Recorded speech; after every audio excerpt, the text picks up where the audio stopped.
Meanwhile, it's party time at number 10, the biggest bunch of lawbreakers during COVID.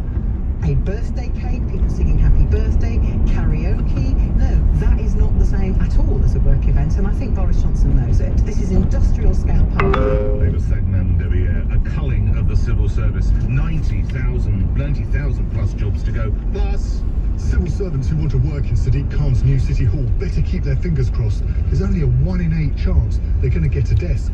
I'm LBC's Theo Usherwood with the exclusive. Those stories and more after the news.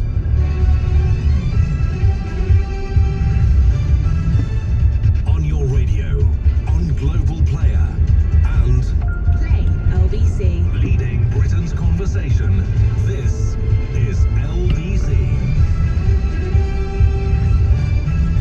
From Global's newsroom at 7 o'clock, more than 90,000 civil service jobs could be cut to free up money to tackle the cost of living crisis. Boris Johnson has reportedly given ministers 1 month to come up with ways to make savings. More details. In a quarter of a mile, keep right to continue towards Tons Lane, A355. Discussed it in Cabinet yesterday. The filling of vacancies may be bad and the service could be cut by 20%. The Prime Minister thinks this could free up £3.5 billion to spend on the cost of living. He told one newspaper that the service had become swollen during the pandemic, but the head of the Civil Servants Union said it was either a stunt or a slash and burn. Keep right. James Goodison, LBC Westminster. Britain has urged fellow G7 nations to keep sanctions against Moscow until Russia has fully withdrawn from Ukraine. At a meeting of foreign ministers in Germany, Liz Truss also called for more help to be provided militarily. Sweden is expected to follow Finland in announcing it wants to join NATO. The Northern Ireland Assembly is due to meet this morning for the first time since last week's election. The DUP is refusing to enter a power-sharing agreement with Sinn Féin, who won the most seats for the first time. It's in protest at the current post-Brexit trading agreement with the EU. Colleen Rooney is expected to start her evidence later in the high-profile libel claim against her. It's been brought by Rebecca Vardy, who In a quarter of a mile, at the roundabout, take the first exit onto the M4 slip road to London, Heathrow Airport. This year's Mental Health Minute later this morning. William and Kate have recorded a message which will be broadcast by LBC and all of Global's stations just before 11 o'clock. This year's theme is tackling loneliness. Ian Alcock from suicide prevention charity Every Life Matters says it's something which can impact anyone. We know that loneliness affects a huge cross-section of our society. The age group that are self-reporting as being the most lonely are actually young people. Have some conversations with young people this week. Have some conversation with your kids about how they're doing. The Queen has approved a damehood for the cancer campaigner Deborah James. The 40-year-old revealed this week that she's receiving end-of-life care. In a quarter of a mile, merge onto M4. That raised almost £4 million for clinical trials, research and to raise awareness. In the city, the FTSE 100 will reopen at 72.33 after closing down 114 points yesterday, and the pound buys $1.22 and €1.17. LBC weather, cloudy in the north with some outbreaks of rain across northern and western Scotland. Dry elsewhere with plenty of warm sunshine in the south, a high of 23 degrees. From Global's newsroom for LBC, I'm Simon Conway. I'm that TV show about business, where I get a bunch of right wallies to try and run one. Watch me, or you... Continue on M4 for 9 miles. Watch me, yes! Ignore these men. I'm the show about total badass assassin. I'm the one to watch. Let the Daily Mail's TV magazine help you decide what to watch. And now with improved coverage of the best shows on Netflix, Sky, iPlayer and more. Don't miss Weekend Magazine. Free inside Saturday's Daily Mail.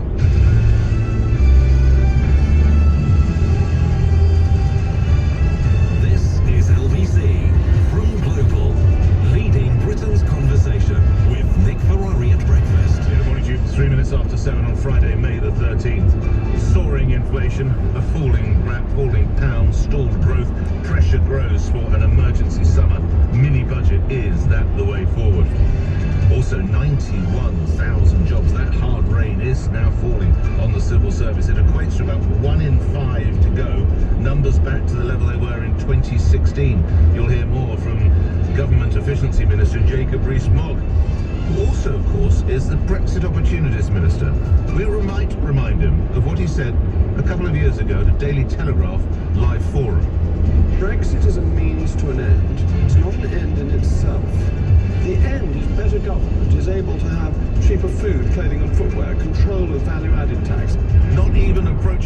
time at the Wagatha Christie trial. Do you know where Davy Jones's locker is? Well, Rebecca Vardy didn't. I'm Ian Bloom, media law consultant, and I'll be bringing you the latest details of the Wagatha Christie trial. More from Ian later in the show. The top health chief who makes a shocking confession. I'd rather take my family to Casualty or A&E in a taxi than wait for an ambulance. To Spain. 3 days additional leave for women called menstrual leave. Some say a step forward, but won't it allow bosses to secretly think, I won't employ women because I won't give up those extra 3 days. I'll have a bloke instead. And if we're talking about other parts of Europe, the great extraordinary celebration that is Eurovision comes about, of course, this weekend.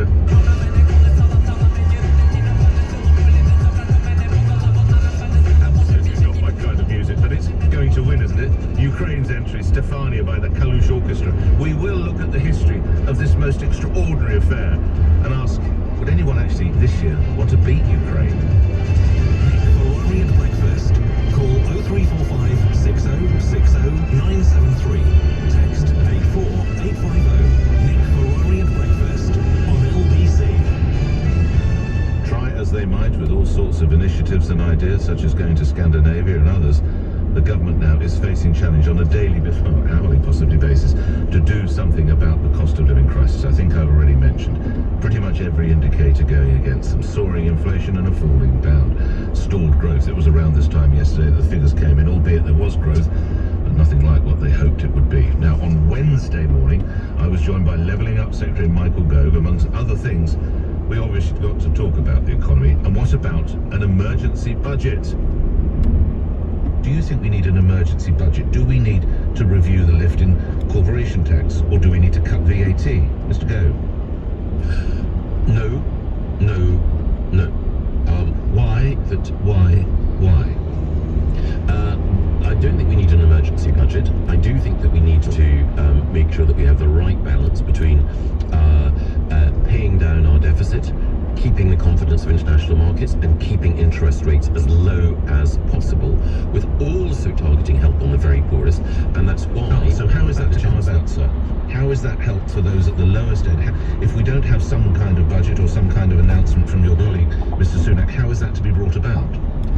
Well, we've already done things like cutting council tax for the very poorest, helping with energy bills for everyone. We are also looking at other steps that we can take. Words, isn't it? And yesterday on the programme, we will go back to that exclusive interview with the Prime Minister on his aircraft coming back from Helsinki to London. I mention aircraft because of the noise in the background. And again, I put to the Prime Minister, Boris Johnson, the current state of the economy and what was he going to do about the cost of living crisis. What we will do is use all the ingenuity and compassion that we have, and the fiscal firepower that we have as a result of the strong economic growth we had coming out of the pandemic. But our growth is the slowest of many European countries now. Our growth will return very strongly in the next couple of years. We've got almost double-digit inflation. Growth is down. No, because if you look at what we've got, the pound is bouncing at the bottom. The big difference is that the UK, unlike most of our comparator countries, has very strong employment, and we've kept people in work, and that was the miracle of furlough. And we have high wage, high skill. But why is growth anemic, Prime Minister? That is the best way forward. We have an aftershock, an economic aftershock of COVID that is caused by supply chain problems, but also particularly by the energy price spike. Words from Gove, words from Boris Johnson as well, surely. Financial expert Helen Thomas in a moment. Let's turn to first, though, former editor of both the Times and the Evening Standard, author and Guardian columnist, Simon, now Sir Simon, but I call him Simon, I've known him forever, Simon Jenkins. Look, no government, Simon, I know, wants to do anything with the words emergency attached to it. I understand that. But is an emergency budget necessary in your view? Good morning. Good morning. I'm not an expert in budgets, but your question is a fair one. What on earth do we do now when you're facing, come the autumn, people in real distress, quite clearly? No one's doubting that. Any doubts about what you do next? I have to say, it's interesting listening to those answers to your questions. it's very easy to be Boris Johnson now. I suddenly realise that if your sole objective in life is survival, it's a bit like, do you fight or run? I mean, he always fights. He simply thinks for tomorrow. He's not bound by any great creed. He's not Mrs. Thatcher in these circumstances, but to agonies, I'm going to sacrifice all I believe in to answer your question. He just said, what's the next best thing to do for the next hour? And I do think, in a curious way, he has this sort of battery of defensive adjectives he uses. Up, compassion and imagination and emergency and improvement. Everything's always up. He's got terrific boisterous language. And I think if you're just worried about tomorrow, it is not that difficult to make the next decision. But of course, we may get through tomorrow because, to be brutal, we might not need the heat quite as much as we did a couple of months ago. But come the autumn, isn't there potentially a world of pain waiting for both him, the Chancellor, and most of the government? You see, you're talking about next autumn. I honestly don't think Boris Johnson thinks about next autumn. I think he thinks about tomorrow's daily newspaper headlines. And if your worry is are my Conservative MPs behind me tomorrow or the next week? What are they going to say when I say something? Will they be reassured if I joke and laugh and crack an ancient pun? I mean, it isn't difficult. I mean, it requires personality to carry it off. Boris has got that in spades in many ways. But if you don't have to follow a strategy, it's my point. He needs no strategy. He just needs to survive. I mean, you've got this absurdity of 91,000 civil servants coming out. Almost all of these were added by him. And half of them are there because of Brexit, which you won't admit. You just deny everything, you boast everything, you promise everything, and then get through to the end of the interview, and then you've done your hour's work. I tell you what, lastly, Simon, and you rose far higher in the profession than I ever did or ever shall, but is this the price of having a journalist in the job? Because let's be honest about it, you're pretty much always thinking about the next day's front page and the next day's edition, aren't you? No, you and I would be superb at this moment. In 2 miles at junction 3, take the A312 exit to Harrow, Hayes. He's not a bad sort, but I mean, he's in the wrong job. I mean, you're sort of implying that. And I just think sometimes you have to convey some sense. You know where you're going and why you're going there. And Boris Johnson finds it very difficult to do. Always enjoy speaking with you, Simon. Enjoy your weekend. Thank you. Sir Simon Jenkins, former editor of The Times and the Evening Standard prior to that. Author and columnist for The Guardian newspaper, 11 after 7. Let's get into the financial aspect. Helen Thomas, the CEO of Blonde Money, an independent financial consultancy, also served as special advisor to George Osborne, a previous and, one has to say, fairly effective Chancellor. Again, Helen, let's start with this. The words emergency, no government wants to attach that, but what about some kind of financial fiscal review? Does that idea have merit to you? Good morning. Good morning. It does, and I think that this concept of emergency is necessarily a bad call. I mean, you want to be seen to be and actually doing something. And I think what's happened is over the last 18 months, we've seen government and the Treasury move faster than ever before, and not just announce things but get money out there. That's what we had during the pandemic. And I think that the difficult part now, both politically and economically, is trying to return to an apparent sort of business as usual to budget. Isn't going to cut it when people know government can act quickly and they are facing literal problems. I tell you what, Helen, we're about every 1 word in 6 we're losing. If I'd ask you just talk to my colleague, we'll get you on a landline as I just go through some of the figures. So I'm really sorry, but I do want to get more of your input on that. Let's just give you some of the background with figures. The UK economy contracted by 0.1% in March after flatlining in February. That's what's giving more concern. We've got Helen Thomas on the phone now. Yeah, Helen, just go through outlining why you think the idea. You started well with the quality of your line, by the way, then it fell away. I'm sorry. Why you think the idea has some merit of a fiscal review. Helen, again, morning. Good morning. I think people are facing daily problems with making payments, making ends meet, and that is going to hurt economic growth, so you have to do something quickly, and we have seen government can act very quickly given what they've done in the pandemic. Why do you imagine and in 1/4 mile at junction 3, take the A312 exit to Harrow, Hayes. I think, Rishi Sunak wants to get back to business as usual, trying to see this as a normal economy, that we're through the emergency of the pandemic. I think he's wrong on that. I think we have a new emergency because of the war in Ukraine and supply chain problems. And therefore... Exit at junction 3. We have to get away from the concept you just have 1 or 2 budgets a year, because there still is a significant problem out there. As a financial expert... In a quarter of a mile, at Cranford Parkway interchange, take the 4th exit onto the Parkway, A312. Growth, rising inflation, bad level of pound against the euro and the dollar, or indeed anything else. What do you look to, Helen? Well, I actually look at long-term interest rates, which might sound very boring, and let's hope people don't fall asleep as soon as I've said that, but that's really what plays on everybody's mind. I mean, when back in the days of austerity, those measures were required, because if we hadn't got our house in order, interest rates in the longer term would have gone up. Financial markets would have lost faith in what the government could do, lose faith in the country for being able to pay its way.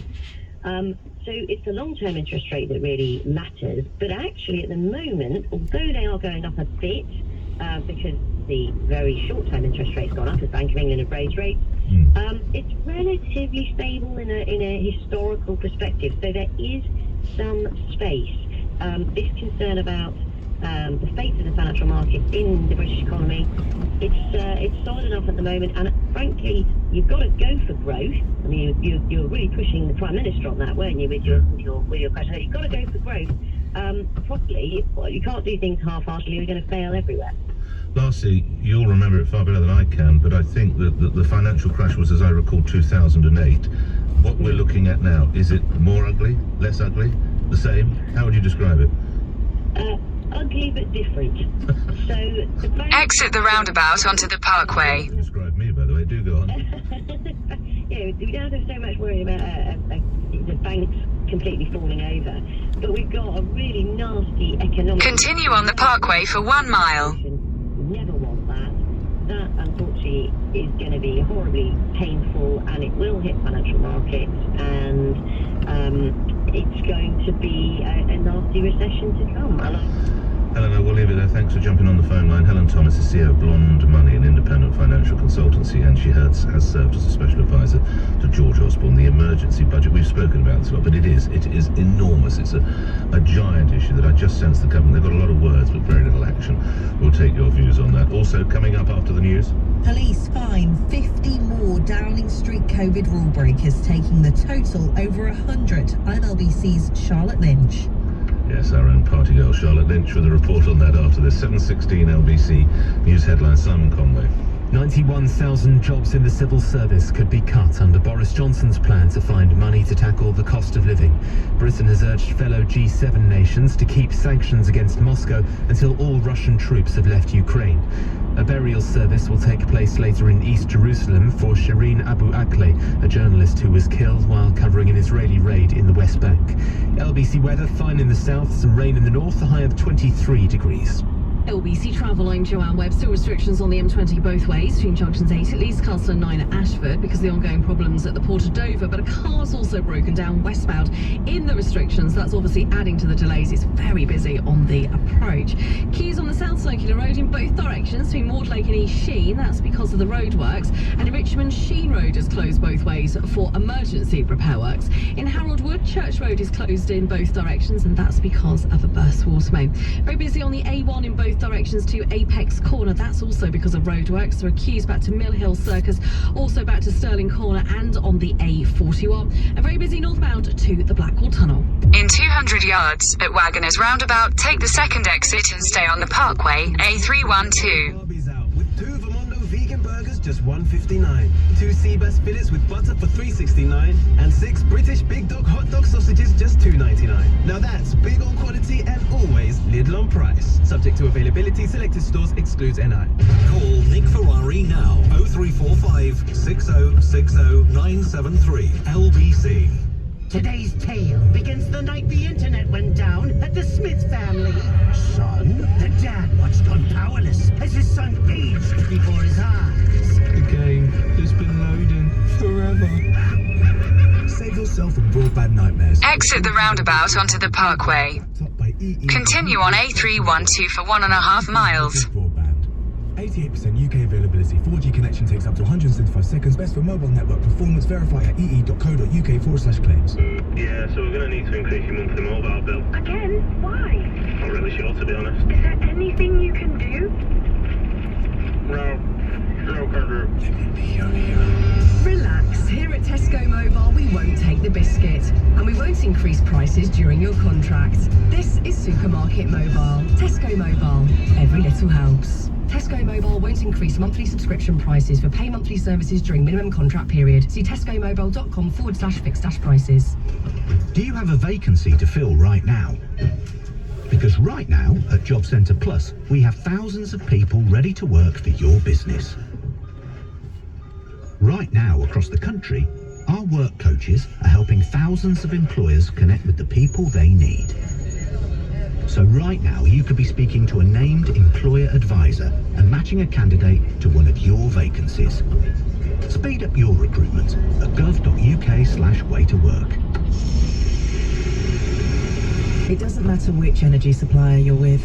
Everyone's feeling the pressure right now. And if you're struggling with your energy bills, the British Gas Energy Trust is here with independent financial guidance and support. We've supported over 500,000 people since 2004. So whoever supplies your energy, if you need to talk, we're here for you. British Gas, here to solve.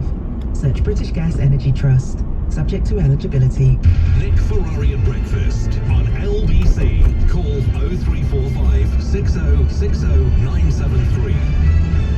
Governments hate the idea of putting emergency to anything that is an emergency budget, or let's give them some breathing space. A fiscal review necessary 20 minutes after 7. Your views in a moment. Front pages of the newspapers. Well, I suppose one way to save money is to sack people, isn't it? 91,000 civil service jobs will be axed, as the front page of the Daily Mail. That's a £3.5 billion saving to ease the cost of living crisis, is the subdeck, or the under the main headline, as it's called. Jacob Rees-Mogg is, of course, the Government Efficiencies Minister, and he will be joining us later in the hour to explain exactly what lies behind that. It's a similar theme for the front page of the LBC website, which merges the two stories together. Boris demands cut of 91,000 civil servants to save Brits £3.5 billion. I wonder if there's a bit of hay fever in the air, and that's why this is causing. I do apologise. Quickly through the remaining front pages, the Daily Mirror, quite understandably, is going after the fact that the number of fines issued against staff at Downing Street increased considerably. They give it the headline, "The home of UK's worst COVID lawbreakers." A record 100 fines now issued for people in power who made the rules. We have a full report on that in just a moment. Brexit and also the Northern Ireland border is the front page of many of the newspapers. Defiant Truss will rip up Brexit border bill, is the Daily Express. Lords try to delay Truss from tearing up Brexit pact, is the front page of the Eye. Similar story on the front page of the Guardian newspaper. US team flies in amid fears over Northern Ireland deal. White House calls for courage to solve impasse in protocol. And is it the Daily Telegraph? It is. Frost, as in David, now Lord Frost, of course, the Brexit negotiator, as in that famous night, sign it David, just sign it, that Boris ordered him to do. Frost, Prime Minister must brave it out over protocol, reflecting something he told us a couple of weeks ago in that exclusive interview. For the front page of the Times, they sort of moulded all together. They have a photograph of the cabinet that, of course, went on the road. They were in a quarter of a mile, turn right onto Roslin Avenue. Risible idea. It means nothing to anybody. It just means that whole crew have to get on a train or plane or whatever it is, or buses, I don't know. But there we are. There's the picture and the headline for the Times. Tories risk losing a next election.